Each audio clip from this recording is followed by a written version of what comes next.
సంతానం కావాలన్న మీ కలను నిజం చేసుకోండి. 49 అంటే సంతానం, 49 అంటే సంతోషం. వివరాలకు సంప్రదించండి.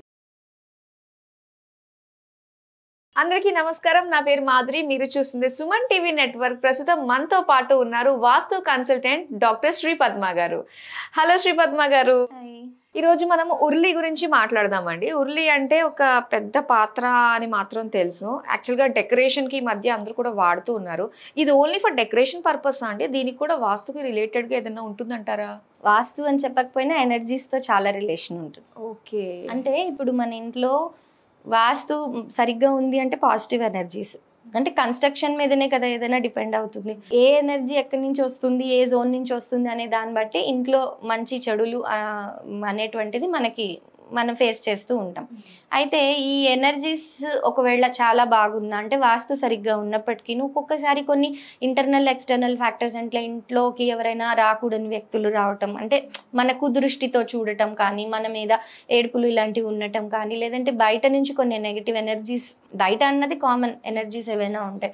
సో అలాంటివి ఇంట్లోకి ఏదైనా వేరే వేరే పరిస్థితులు, ఇంతకుముందు మనం డిస్కస్ చేసుకున్నాం ఎపిసోడ్స్లో, అలాంటి పరిస్థితుల వల్ల ఎనర్జీస్ అనేటివి ఇంట్లో ఎంటర్ అవ్వటం, ఇలాంటివి జరిగినప్పుడు ఏమవుతుంది, సహజంగా ఎనర్జీ లెవెల్స్ ఇంట్లో డిస్టర్బ్ అవుతాయి. సో అలాంటప్పుడు ఏంటంటే పాజిటివ్ వైబ్స్ని మనం యాడ్ చేయాల్సి ఉంటుంది. ఈ పాజిటివ్ వైబ్స్ని ఎలా యాడ్ చేస్తాము? ఇలాంటి ఉర్లీలు లాంటి వాటితో యాడ్ చేస్తాం. వాస్తవానికి ఇది ఏంటంటే కేరళ ఇంకా తమిళనాడు ప్లేసెస్లో ఎక్కువగా మనం చూస్తూ ఉంటాము, ముఖ్యంగా కేరళలో ఎక్కువగా చూస్తూ ఉంటాం. అయితే వీళ్ళు ఈ ఉర్లీస్ జనరల్గా వంటలు చేయడానికి కూడా వాడుతుంటారు, చాలా టేస్ట్ దాంట్లో బాగా కుదురుతుందని ఇలా అని. కాకపోతే ఇది మరి ఇలా ఉర్లీలను పెట్టి నీళ్లు పోయటం వెనకాల రహస్యం ఏంటంటే, ఇలా వాటర్ ఎలిమెంట్ అనేటువంటిది ఒక ట్రాంక్విలిటీ, ఒక ప్రశాంతతని ఇస్తుంది. అంటే మైండ్ బాగాలేక, లేదంటే ఏదైనా టెన్షన్స్లో ఉన్నవాళ్ళు, లేదంటే ఎప్పుడు ఏదో గొడవలతో సతమతం అవుతున్నాము అనుకునే వాళ్ళు కూడా ఈ ఉర్లీలు అనేటువంటివి పెట్టుకోవటం వల్ల వాళ్ళకి చాలా పాజిటివ్ ఎనర్జీ అనేటువంటిది ఇంట్లో ఉంటుంది. అండ్ ఈ గొడవలు కానీ ఇవన్నీ తగ్గుతాయి. కానీ ఉర్లీలు పెట్టమన్నారు కదా అనేసి ఏది పడితే అది మెటీరియల్ వాడటము, ఎలా పడితే అలా పెట్టడము, ఏ డైరెక్షన్లో పడితే ఆ డైరెక్షన్లో పెట్టడం చేయకూడదు. దానికి నిర్దిష్టమైనటువంటి కొన్ని రూల్స్ ఉంటాయి. పెద్ద రూల్స్ అని కాకపోవచ్చు, కొన్ని రూల్స్ ఉంటాయి. ఈ ఉర్లీలు అనేటువంటివి సహజంగా నార్త్ ఈస్ట్లో చాలా మంచి రిజల్ట్ ఇస్తాయి, ఈశాన్యంలో. అలాగే ఉత్తరంలో ఇంకా తూర్పులో కూడా ఇవి ఉర్లీస్ అనేటువంటివి పెట్టుకోవచ్చు. కొంతమంది పడమర భాగాన పెడతారు, కానీ సాధ్యమైనంత వరకు మీ ఇల్లు ఏ ఫేసింగ్ ఉంది అనేది పక్కన పెడితే, ఏ ఫేసింగ్ ఉన్నా కూడా ఉర్లీలని మనము పెట్టుకోవాల్సింది ఎప్పుడు కూడా తూర్పు భాగాన కానీ, ఈశాన్యంలో కానీ, ఉత్తరంలో కానీ, ఈ 3 జాగాల్లో పెట్టుకోగలిగితే చాలా మంచి రిజల్ట్ ఇస్తుంది. కొంతమంది బ్రహ్మస్థానంలో కూడా పెడుతుంటారు. వాస్తవానికి బ్రహ్మస్థానంలో ఏది పెట్టకండి. బ్రహ్మస్థానం అంటే ఏదో సెంటర్ ఆఫ్ ది హౌస్, అది నాభిస్థానము అని కూడా అంటూ ఉంటారు. అక్కడి నుంచే ఎనర్జీస్ అనేటువంటివి జనరేట్ అయ్యి 4 డైరెక్షన్స్, అంటే మనకి నార్త్ ఈస్ట్, అలాగే సౌత్ వెస్ట్, ఇవన్నీ ఎలా అయితే 4 డైరెక్షన్స్ ఉన్నాయో, ఈ 4 డైరెక్షన్స్కి మళ్ళీ 4 సబ్ డైరెక్షన్స్కి, ఆ సబ్ డైరెక్షన్స్కి మళ్ళీ ఇంకో 4 సబ్ డైరెక్షన్స్ ఉంటాయి. అది బ్రహ్మస్థానంతో కలిపి మనకి 16 డైరెక్షన్స్ ఉంటాయి. అంటే ఈ నాభి స్థానం నుంచి జనరేట్, అంటే ఇంటి మధ్య స్థానం నుంచి జనరేట్ అయిన ఎనర్జీస్ మొత్తం అన్నిటిలో పాకుతూ ఉంటాయి, అంటే స్ప్రెడ్ అవుతూ ఉంటాయి. అలా స్ప్రెడ్ అయినవి మళ్ళీ అవి పాజిటివ్ కానీ నెగిటివ్ కానీ మళ్ళీ అదొక సైకిల్ లాగా ఫామ్ చేస్తుంది అన్నమాట. So these are energy fields. ఈ ఎనర్జీ ఫీల్డ్స్లో ఎప్పుడైనా ఎలాంటి డిస్టర్బెన్సెస్ అయినా కలిగినప్పుడు ఇంట్లో ఉండేవాళ్ళు, అది యజమానా లేకపోతే ఓనరా లేదంటే టెనెంటా అని కాదు, అక్కడ ఆ ఇంట్లో ఎవరైతే ఎక్కువ కాలం నివసిస్తున్నారో వాళ్ళ మీద ప్రభావం పడుతుంది. ఇది ఫస్ట్ జరుగుతుంది. ఇలాంటి ఎనర్జీస్ ఒక్కొక్కసారి తెలిసి తెలియక యాడ్ అవుతున్న ఎనర్జీస్ని ఇవన్నీ న్యూట్రలైజ్ చేస్తాయి అనమాట. అంటే మైండ్ని చక్కగా పెట్టడము, హెల్త్ మంచిగా ఉండటం, ఇవన్నీ కూడా మనకు ఉర్లీస్ వల్ల వస్తాయి. అయితే ఈ ఉర్లీలలో మనం ఫస్ట్గా ప్రిఫరెన్స్గా వాడేటువంటి మెటీరియల్ ఏంటంటే మట్టివి. మట్టివి అనగానే ఈ మధ్య మనకి మార్కెట్లో ప్లాస్టర్ ఆఫ్ ప్యారిస్ దొరుకుతుంది. అవును, అదొక మైనస్ పాయింట్. మట్టి కుండల్లా ఏవైతే మనం చేస్తామో అలాంటివి కనుక ఉర్లీలు దొరికితే తెచ్చుకుని పెట్టుకోండి. అవి చాలా మంచిది. చాలా దానివల్ల చాలా పాజిటివ్ ఎనర్జీ అనేటువంటిది వస్తుంది. అలాగే మనము ఇంకా మనకి ఏది పరిస్థితి కుదరలేదు అంటే ఇంకా లాస్ట్ రిసార్ట్ మనం ప్లాస్టర్ ఆఫ్ ప్యారిస్కి వెళ్ళొచ్చు. అయితే ఇకపోతే మనము దీంట్లో బ్రాస్ ఇత్తడి కూడా వాడుతూ ఉంటారు, కొంతమంది రాగి వాడతారు. న్యాచురల్గా వచ్చేటువంటి వస్తువులు ఏదైనా కూడా మనం వాడుకోవచ్చు. యాక్చువల్గా సైజెస్ కూడా ఏదైనా మ్యాటర్ ఉంటుందంట? లేదు, కాకపోతే ఏంటంటే నార్త్ ఈస్ట్, ఈస్ట్ మనం ఈ ప్రాంతాల్లో వాడుతున్నాం కాబట్టి ఎప్పుడు భారీగా ఉన్నటువంటి ఉర్లీలని వాడకపోవటమే మంచిది.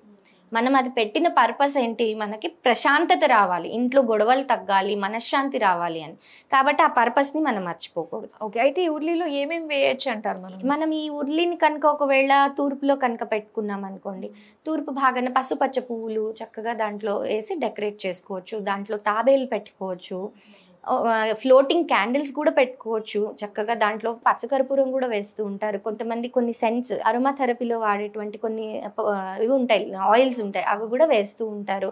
అలాగే ఉత్తరంలో మీరు పెట్టుకున్నారనుకోండి, ఉత్తరంలో మనకి ఆకుపచ్చ పువ్వులు అనేటువంటివి మనకి దొరకవు కాబట్టి మనము ఆకులు, మామిడి ఆకులు లేదంటే ఇలా మంచి ఆకులు కొన్ని ఉంటాయి, మనం పూజలకు వాడే, ఆఖరికి వచ్చి మనము ఏదైనా సరే తమలపాకులు ఇలాంటివి కూడా మనం చక్కగా దాంట్లో పెట్టి, దాంట్లో మనము ఒక విధంగా చెప్పాలంటే తెల్ల పువ్వులు కానీ నీలి రంగులో ఉండేటువంటి బ్లూ కలర్ ఫ్లవర్స్ ఏమైనా దొరికితే అవి తక్కువ దొరకటం అవి కూడా వాడుకోవచ్చు. లేదంటే వైట్ ఫ్లవర్స్ కూడా మనం వాడుకోవచ్చు.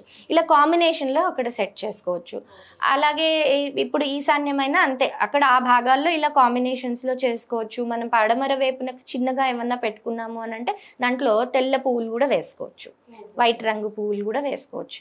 డైరెక్షన్ బట్టి కూడా డైరెక్షన్ బట్టి కలర్ ఉంటుంది, ఎప్పుడు కూడా కలర్ ఉంటుంది. డైరెక్షన్ బట్టి మనం కలర్ సెలెక్ట్ చేసుకోగలిగితే దాని రిజల్ట్ అనేటువంటిది కూడా ఆఖరికి వచ్చి అరోమా థెరపీ వైజ్ గా డైరెక్షన్ బట్టి మనం ఫ్రేగ్రెన్స్ కూడా సెలెక్ట్ చేసుకోవచ్చు. ఏ ఫ్రేగ్రెన్స్ ఏ డైరెక్షన్కి ఎక్కువగా సూట్ అవుతుంది అని కూడా మనం చెప్పవచ్చు. అయితే ఇక్కడ ఏమవుతుందంటే ఇవన్నీ ఇలా ఉంటే ఫస్ట్ ఇంపార్టెంట్ థింగ్ ఏంటి అంటే వాటర్ అనేటువంటిది చాలా ఫ్రీక్వెంట్గా మార్చాలి. ఎంత ఫ్రీక్వెంట్గా అంటే వాటర్ ఎప్పుడు పాడవుతుందో అప్పుడు మార్చేయాలి. అది రోజు మార్చగలిగితే చాలా మంచిదే. కానీ అంత మాకు ఓపిక లేదు అంటే అట్లీస్ట్ ఒక ఆల్టర్నేట్ డేస్ 3 డేస్కి ఒకసారి అలా కూడా మనం చక్కగా దాంట్లో వాటర్ అనేటువంటిది మార్చుకోవటం అనేటువంటిది చేయొచ్చు. యాక్చువల్గా ఒక డౌట్ అండి, ఇప్పుడు వాటర్ ఒక చోట అలా స్టాగ్నెంట్గా ఉన్నప్పుడు సో మన ఎమోషన్స్ అన్నీ కూడా వాటర్ హ్యాస్ మెమరీ అంటారు కదా, సో అది మరి తీసుకుంటుంది కదా, మరి మనం ఎక్కువ కాలం ఉంచట్లేదు కదా, అందుకని మారుస్తూ ఉండాలి. ఒకటి 2 విషయాలు ఏంటంటే వాటర్ స్టాగ్నేషన్ అయినప్పుడు నెగటివిటీ పెరుగుతుంది, మీరు అన్నది కరెక్టే.